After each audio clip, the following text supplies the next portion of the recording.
Sună nevastă mea astăzi aici la SPS, la ăștia care se ocupă cu dosarele. Ce credeți că îi spunem? Să moară copilul meu dacă voi minți. Nu putem să vă dăm nicio informație de domnul Alexandru, deoarece te Pupropo, deoarece este o persoană foarte periculoasă. Dacă vă min să-mi putrezească oasele în pușcărie aici, de n-am când am... Adică, indiferent de situație, nu vroiai să dai informații, trebuia să spui lucrul ăsta, să mă denigrezi. Poate familia mea nu știe ce fac eu în pușcărie. Vă rog eu, că Johnny săracul dor degetele de la câte tap-tapuri a dat. Bă, să moară cea mai scump dacă vă mint cu ceva. Deci ca să vedeți ce oameni tâmpiți. Adică dacă eram cu minte de informații de mine. Haideți, încă 2 trandafiri. Păi de 3 luni de zile sunt cu minte să moară cea mai scump dacă nu sunt cu minte. Încă 2. Cu minte. Așa. Cu mințel. Dangeros. Da, păi așa a zis. Haideți, săriți gardul și mai dați-mi 2 trandafiri să fac provocare de viteză. Săriți gardul de la el la mine. Hai repede mâncava gurița voastră din tap-tapuri, ca pe urmă să facem o discuție frumoasă cu Sermin. Dați după el cu toți. Te pup, lor.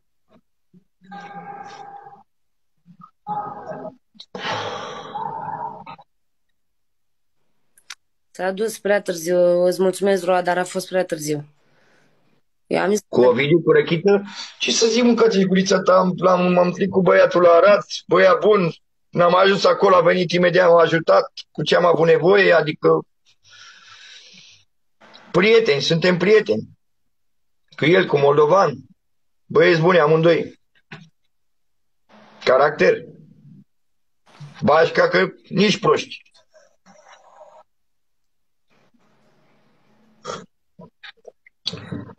Cătălin, mă jur că îți las cu o singură condiție. Șefule, nu că nu am succes, că eu nu vreau să intru în chinezării. Ce să fac? De TikTok, că eu nu sunt TikToker. Că dacă mă apuc să fac TikTok-uri, păi ajung imediat. Dar momentan nu pot, pentru că sunt aici. Și nu pot să mă desfășor eu cum trebuie.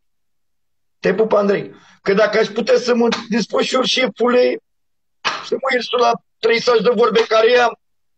E liber.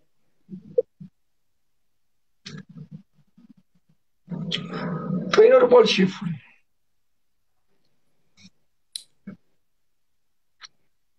Te pup la coaie, șefule.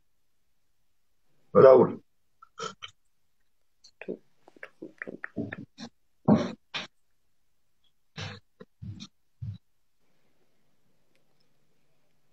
Păi cum, mătrul meu, nu pot să fiu maimuța TikTok-ului, șefule, nu pot să fiu scamator de TikTok.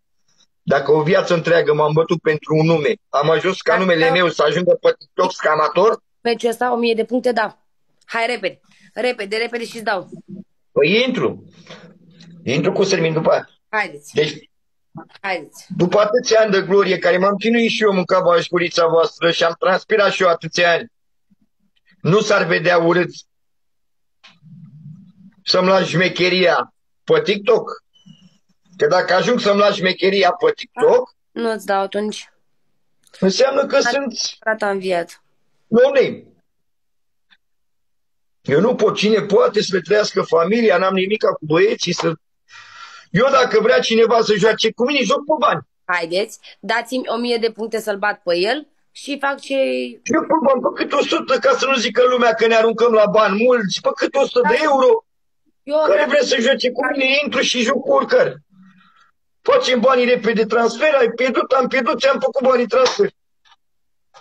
Nu să mă urc eu pe masă să cânt ca Dolănescu, nu să mă urc pe geam să cânt ca Romica Puceanu, că nu se poate, nu prevede la mine numai pe lucrurile astea. Cătăline, decartează 1000 aici de puncte